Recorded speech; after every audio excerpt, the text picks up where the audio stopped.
말씀 보겠습니다. 마태복음 6장 5절에서 8절까지 말씀입니다. 마태복음 6장 5절에서 8절까지 말씀. 우리 한 절씩 교독합니다. 또 너희는 기도할 때에 외식하는 자와 같이 하지 말라. 그들은 사람에게 보이려고 회당과 큰 거리 어귀에 서서 기도하기를 좋아하느니라. 내가 진실로 너희에게 이르노니 그들은 자기 상을 이미 받았느니라. 나는 기도할 때에 내 골방에 들어가 문을 닫고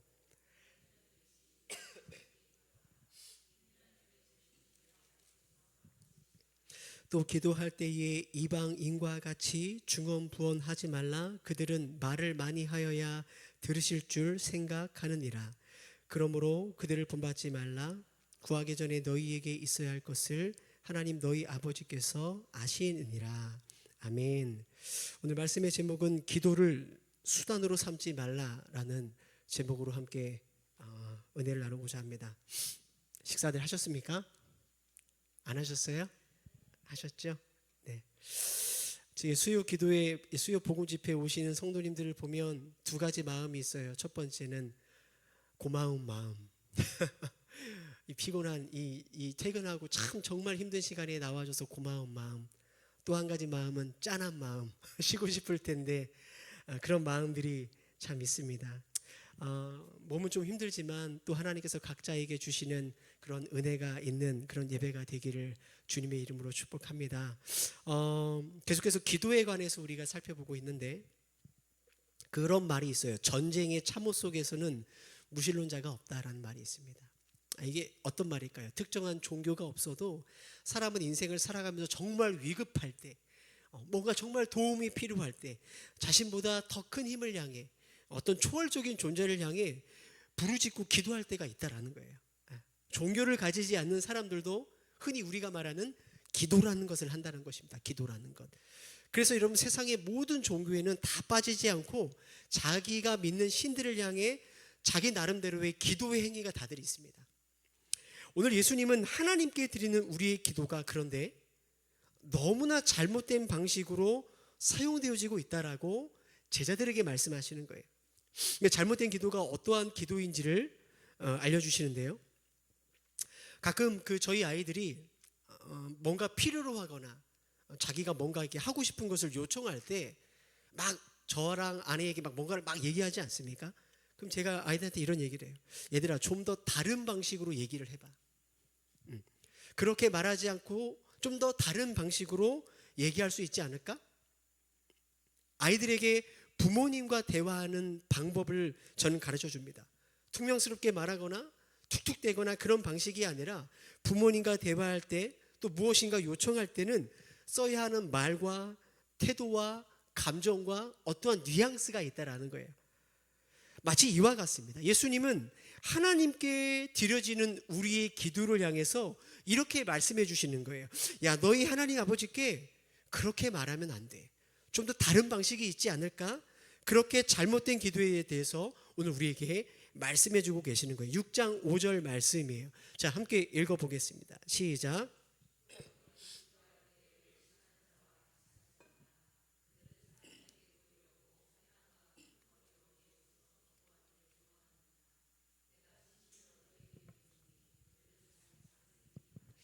자, 예수님은 너희가 기도할 때, 그죠? 제자들에게 너희가 기도할 때 외식하는 자처럼 기도하지 말라라고 말씀을 하죠. 그렇게 기도하지 말라라는 거예요. 그러면 외식하는 자, 이 외식이란 단어, 제가 예전에도 한번 설교를 했던 것 같은데, 이 외식이란 단어를 헬라어로 보면 히포크리테스라는 단어를 쓰는데, 이것을 통해서 오늘날 가면을 쓰고 연극하는 배우라는 단어가 파생이 됩니다. 그러니까 외식하는 기도는 이런 거죠. 겉으로 볼 때는 하나님께 기도를 하는 것 같아요. 하나님께 기도하는 것 같지만 그 기도라는 과면 뒤에 실제로 그 기도하는 동기를 보니까 사실은 하나님에게는 전혀 관심이 없는 거예요. 전혀 관심이 없는 그러한 기도를 외식하는 자의 기도라고 주님은 말씀합니다. 특히 여러분, 오늘 예수님께서 말씀하시는 이 당시 1세기 유대 사회에서는 기도라는 게 사람들에게 존경을 받는 아주 독특한 행동이었습니다. 즉, 내가 기도를 하면 할수록 나는 더 존경을 받게 되는 거예요. 그래서 기도하는 사람들, 특히 이 종교 지도자들은 늘상 오늘은 내가 어디서 기도를 할까라는 것이 늘 그들에게 중요한 문제였어요. 희한하지 않으세요? 내가 어떻게 기도하지? 무엇을 기도하지가 아니라 어디서 기도할까가 그들에게 중요한 문제였어요. 그래서 그들은 주로 회당이나 큰 거리 어귀에서 기도를 했습니다. 거기서 기도하는 것을 무척 좋아했어요. 왜냐하면 자신이 기도하는 모습을 많은 사람들이 볼 수 있기 때문이죠.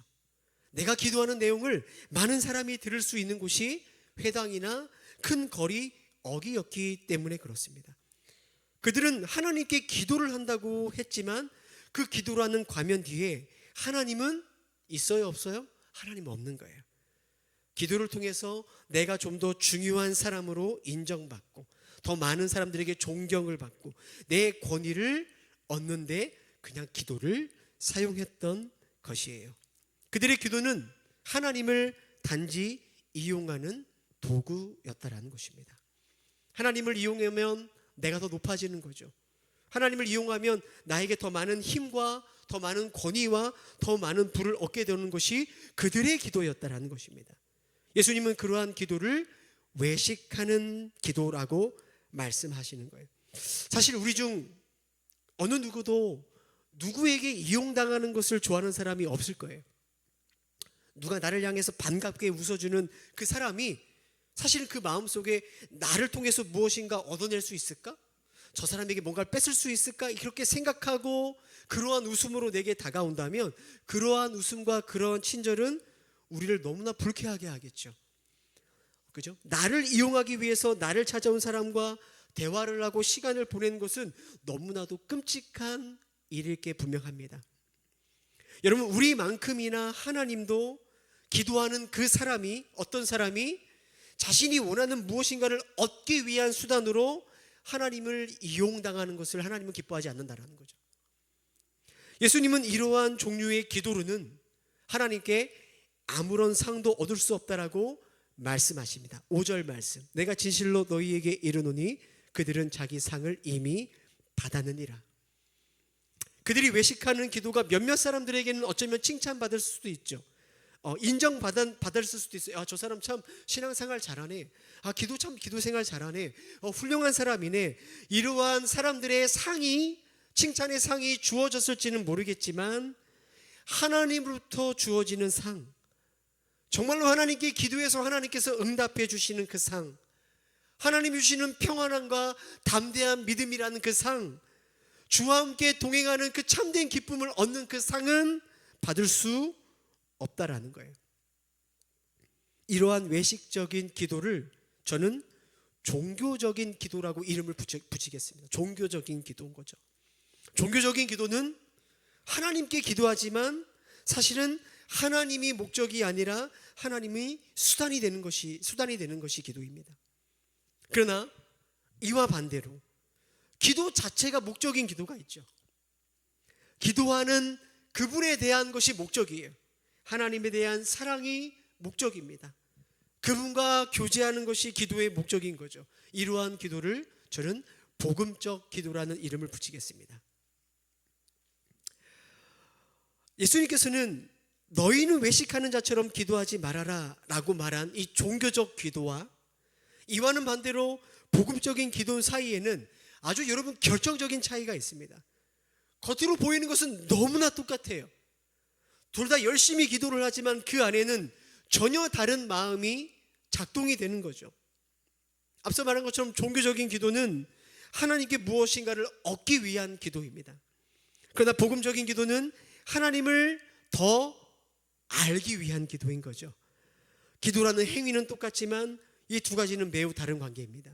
예를 들어서 한번 생각해 보겠습니다. 서로 동업하는 사람이 있어요. 동업하는 사람. 왜 동업할까요?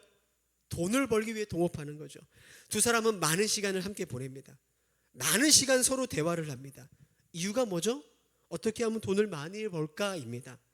그들이 함께 시간을 보내고 서로 대화를 한다면 그것은 돈을 벌기 위함이지 서로에 대한 삶에 관심이 있거나, 그죠?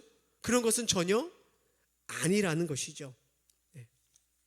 그래서 그들은 퇴근 후에 함께 식사를 한다거나 가족끼리 함께 여행을 간다거나 그들의 삶을 서로 즐기고 그들의 삶을 공유하는 일은 없습니다. 그들의 관계는 철저하게 사업적이죠. 비즈니스적인 관계라는 거예요. 여러분, 이와는 반대로 서로 막 사랑에 빠진 그러한 연인을 한번 생각해 보십시오.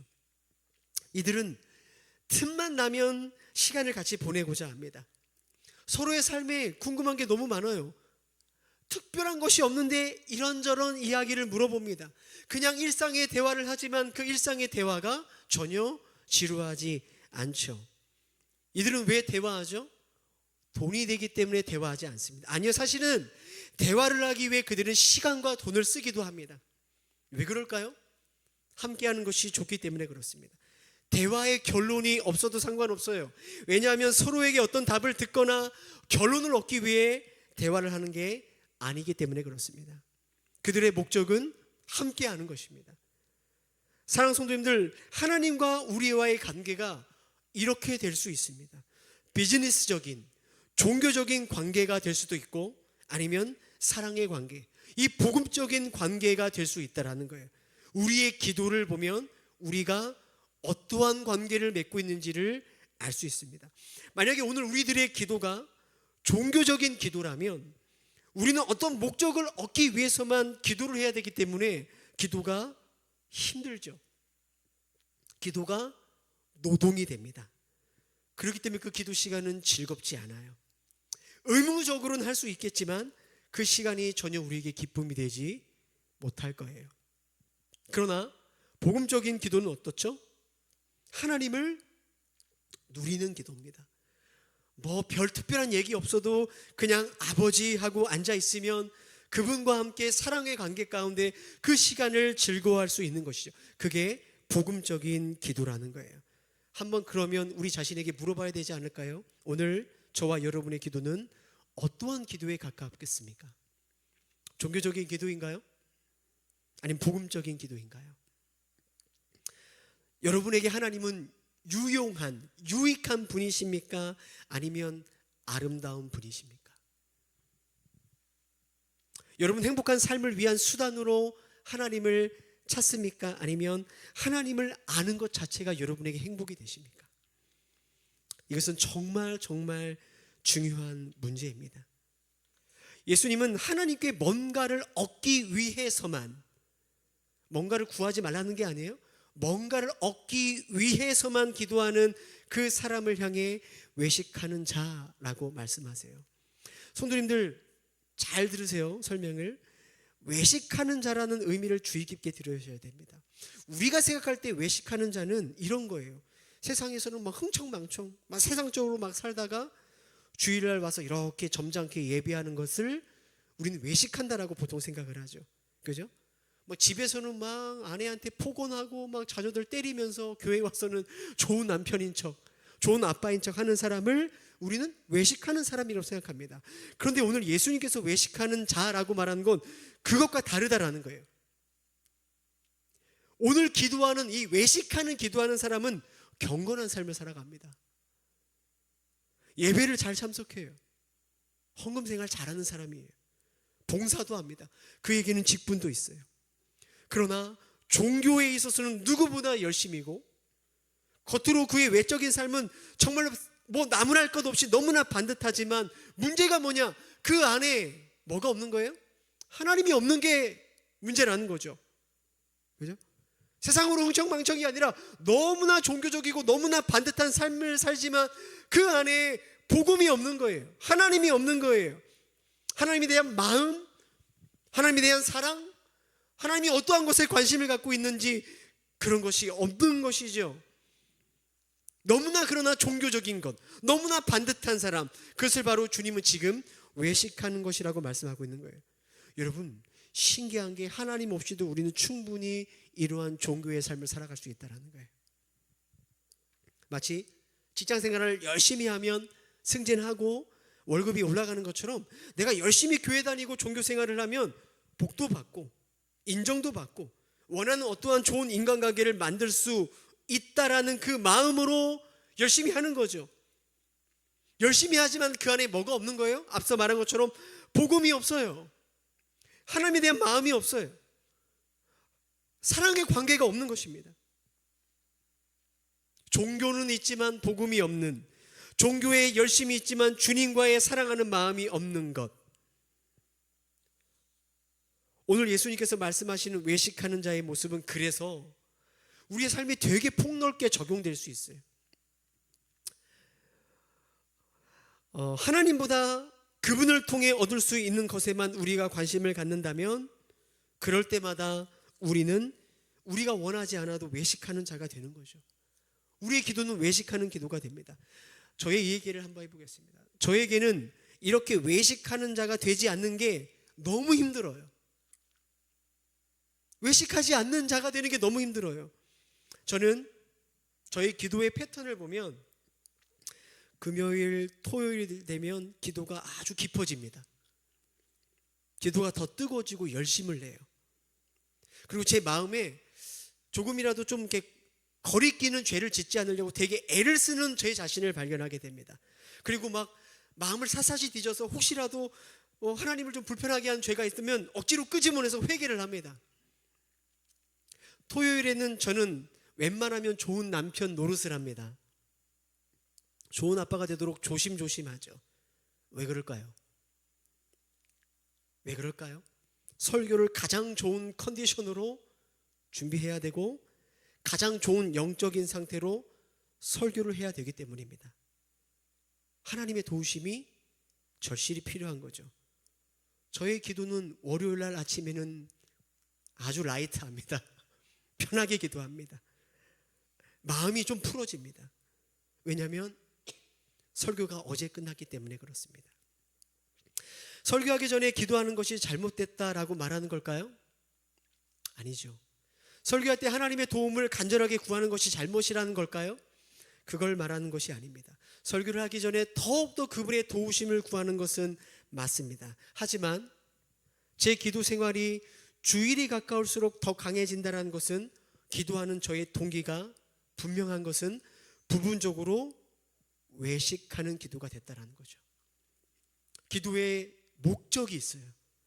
저의 기도가 주일이 가까워질수록 간절해지고 열심히 기도하는 것은 하나님을 사랑하고 하나님의 마음을 더 알고 싶기 때문이 아닙니다. 설교할 때 하나님의 능력이 필요한 거예요. 여러분, 그런 관점에서 보면 하나님은 저의 좋은 설교를 위한 수단인 거죠. 그죠? 저의 진정한 관심은 하나님이 아니었던 거예요. 좋은 설교를 하는 거였어요. 그 좋은 설교를 하고 싶은 그 내면을 보면 뭐가 있느냐? 회당에서 기도를 하고 큰 길 어귀에서 기도하는, 사람들에게 존경받고 사랑받고 칭찬받고 싶은 그 종교의식이, 그 종교적인 마음이 제 마음 가운데 자리 잡고 있었다는 거예요. 여러분, 교회의 부흥을 위해 기도하는 저의 기도 안에 하나님의 영광과 그분의 나라가 확장되는 정말 그 기쁨이 자리 잡고 있는지, 아니면 김성복이란 한 사람의 성취와 만족이 확장되는 것이 자리 잡고 있는지는 끊임없이 살펴봐야 하는 거예요. 여러분, 교회를 사랑한다라는 그 너무나 아름다운 구호 아래에서도 목회자는 충분히 자기를 사랑하고 자기를 아름답게 하고자 하는 외식이 독버섯처럼 자랄 수 있는 것이 목회자이고 그것이 저와 여러분들이라는 거예요.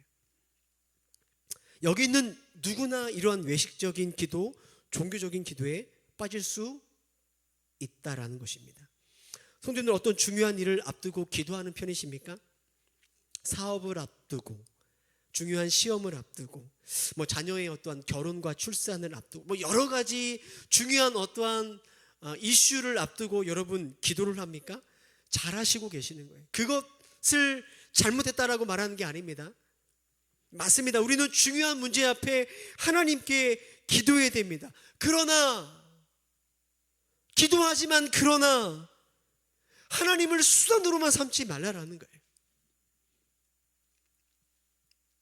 그분 앞에 우리의 마음을 드리고 아버지 앞에 우리의 마음을 엎드리는 이 시간, 이 기도 자체를 그냥 단순히 나의 성공과 행복을 위한 도구로만 사용하지 말라라는 거예요. 아버지 마음이 어떻겠습니까? 하나님은 오늘 우리 자신을 원하세요. 하나님은 하나님 앞에 머무는 그 시간 자체가 그분에게는 너무나 기쁨인 것이죠. 그러게 성도님들, 우리들은 기도할 때마다 잠깐 내 자신에게 물어봐야 돼요. 하나님은 내게 유익한 분인가? 아니면 아름다운 분인가? 의무감으로 나는 기도하는가? 아니면 그분을 사랑해서 하는가? 기도는 나의 지금 기도하는 어떤 목적을 위한 수단인가? 아니면 하나님과의 관계 그 자체인가? 영국의 유명한 시인인 T.S. 엘리엇이라는 사람이 이런 말을 남겼어요. 인간을 향한 사탄의 마지막 유혹은 올바른 목적을 잘못된 동기로 수행하게 하는 것이다. 다시요. 사탄의 마지막 유혹은 올바른 목적, 너무나 좋은 목적을 잘못된 동기로 수행하게 하는 것이다. 기도라는 올바른 목적, 하나님을 알고 그분을 닮아가고 그분의 영광 가운데 거하는 이 올바른 목적이 잘못된 동기로 사용될 때 기도는 우리로 하여금 우상을 섬기는 도구가 될 수 있다는 거죠. 그래서 여러분, 매일매일 기도할 때마다 우리의 기도를 살펴봐야 돼요. 내 동기를 살펴봐야 합니다. 이렇게 외식적인 기도는 하나님 자신을 목적이 아닌 수단으로 전락시켜버려요. 또 한 가지, 예수님께서 경고하신 외식적인 기도, 종교적인 기도의 또 다른 특징이 있습니다. 7절을 한번 볼까요? 7절 말씀 함께 읽어보겠습니다. 시작.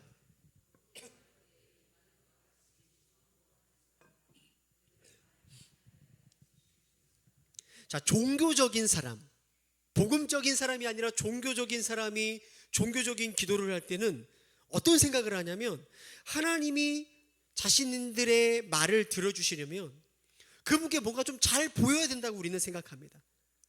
그래서 기도를 길게 하거나 큰 소리를 하거나 적절한 기도의 표현을 써가면서 기도를 하죠. 또 적절한 희생을 하면서 기도를 합니다. 이 적절한 희생이라는 건 이런 거예요. 기도할 때 양반다리하고 하면 왠지 좀 기도발이 안 서는 것 같아. 그래서 무릎 꿇고 하는 경우가 있죠. 좀 더 힘들는 방식으로 기도를 하는 거예요. 그리고 그냥 기도하는 것보다 사실 눈물을 흘리면 좀 더 하나님이 보실 것 같은 거죠. 조용히 묵상하는 기도도 필요하지만 큰 소리로 기도할 때 하나님이 좀 더 보시지 않을까? 아니면 금식이라는 방식을 통해서 우리는 우리의 기도를 하나님께 어필해야 된다고 생각하는 것이죠. 이게 종교적인 생각을 갖고 있는 사람들의 기도의 방식이에요. 마치 이런 거예요. 하나님이 이렇게 점수판을 들고 있다가 우리가 기도할 때 사용하는 어떠한 말, 행동, 그런 것들을 보시고 기도 응답이라는 합격 점수를 들어주실 것인지, 그렇게 해서는 안 돼, 불합격을 들어주실 것인지, 우리는 그러한 상상으로 기도할 때가 있다는 거죠. 그러나 앞서 언급한 이런 것들은 사실은 이 세상의 모든 거짓된 종교와 우상들 앞에 기도하는 사람들의 기도의 특징이라는 거예요. 세상의 종교는, 모든 종교는 그들의 정성을 보여야 돼요. 그들의 신에게. 그렇죠? 기도를 어필하기 위해 복채, 큰 돈을 들이거나 뭔가를 이렇게 절단을 내서 끔찍하게 피를 흘리거나 뭔가를 이렇게 신에게 어떤 식으로든 어필을 하는 거죠. 감동을 주든 깜짝 놀라게 하든. 그게 세상 종교의 기도의 방식입니다. 그래서 여러분, 예수님께서 오늘 보니까 기도할 때 이방인과 같이 중언부언하지 말라는 게 바로 그 말씀이에요. 중언부언의 기도가 그것입니다. 아무런 의미 없는 말을 계속해서 반복적으로 말하는 거예요. 소리를 꽥꽥 지르는 거예요. 기도의 양을 늘리고 기도의 간절함을 더 부각시키려면 중언부언해야 되는 거예요. 펄쩍펄쩍 뛰기도 하고. 예수님은 이러한 중언부언의 기도를 하나님을 모르는 이방인의 기도라고 말씀하십니다. 그런데 그런 기도를 우리가 따라해서는 안 되는 거죠. 6장 8절 말씀, 그들을 본받지 말라. 구하기 전에 너희가 있어야 될 것을 하나님 너희 아버지께서 아시느니라. 예수님께서 무슨 의도로 이 말씀하신 걸까요? 얘들아, 이런 기도는 니네가 하나님 아버지를 몰라도 너무나 모르고 하는 기도구나 라는 거예요. 아이들이 조금씩 커가면서 그런 부분들이 좀 많이 줄어들긴 했지만, 아이들 커가면서 발견한 건 뭐냐면 자녀들은 자신의 부모에게 모든 말하기를 어릴수록 주저하지 않는다는 거죠. 아이들이 어릴 적에는 엄마 아빠에게 무슨 할 말이 있으면 제가 누구 어떠한 사람과 대화를 하든 어떤 중요한 일을 하든 상관없이 즉시 찾아와 자기의 할 말을 한다라는 거죠. 이야기를 할 때 아빠가 난감하지 않을까? 지금 바쁜데 나중에 와서 해야 되나? 쓸 전혀 고려하지 않는 게 아이들의 특징입니다. 아이들의 마음속에서는 어떤 마음이 있는 거죠? 아빠는 내가 말한 것을 언제나 들어줄 거라는 생각이 있는 거죠. 자녀들은 제게 말을 걸기 전에 저에게 잘 보여야 할 필요성을 전혀 느끼지 않는 거죠. 왜 그럴까요? 아빠이기 때문에 그렇습니다. 이상하게 그린 그림, 이상한 글씨로 쓴 뭔지도 모르는 내용에 모르는 편지를 써서 읽어주고 그것을 보여주는 것을 조금도 부끄러워하지 않죠. 자랑스러워합니다. 그것을 즐거워하는 것이에요. 아빠가 자기들을 사랑하기 때문에 마음껏 내게 다가와도 된다는 것을 알고 있는 것이죠. 다른 사람이 볼 때는 어쩌면 그것이 버릇없다라고 할 만한 행동이지만 아빠이기 때문에 그들은 저에게 다가옵니다. 여러분, 예수님은 우리의 기도가 자녀가 아버지께 하는 말과 행동처럼 관계적인 기도, 복음적인 기도가 된다라고 우리에게 말씀하고 있는 거예요. 그들을 본받지 말라. 구하기 전에 너희가 있어야 할 것을 하나님, 너희 아버지가 아신다. 바로 그 말인 거죠. 단연코 말씀드리지만 성도님들, 오늘 저와 여러분은 응답받기 위해서, 기도에 응답받기 위해서 하나님을 설득할 필요가 없습니다. 하나님과 딜을 하지 않아도 돼요. 하나님 응답해 주시면 제가 이렇게 할게요. 하나님 응답해 주시면 제가 더 헌신할게요. 이런 딜이 필요 없는 관계입니다. 하나님께 잘 보이려고 애쓸 필요가 없습니다. 하나님께서 나를 어떻게 평가하고 계실지, 좋은 점수로 기도 응답을 받을지 아니면 야 너는 안 돼라고 불합격 내리실지 염려할 필요가 없는 거예요. 여러분이 지난 한 주간 어떻게 사셨는지 상관없이 말이죠. 이 세상의 그 어떤 종교의 기도도 하나님께 이렇게 무례하게 불순하게 기도하는 기도는 없습니다.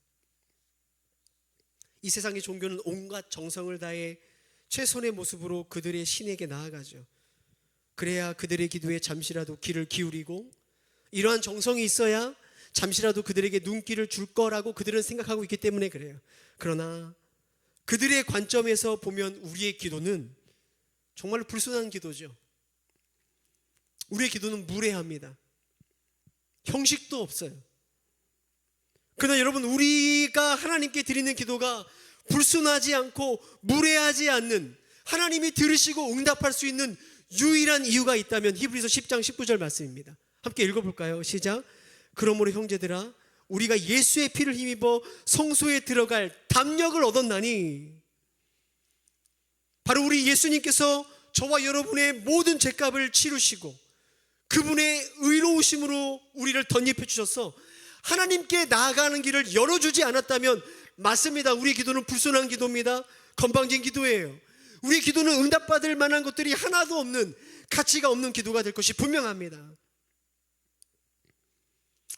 그러나 저와 여러분의 기도를 하나님이 들으시고 응답하시는 이유는 예수님께서 저와 여러분을 대신해서 이미 하나님에게 완벽한 점수를 받았기 때문에 그래요.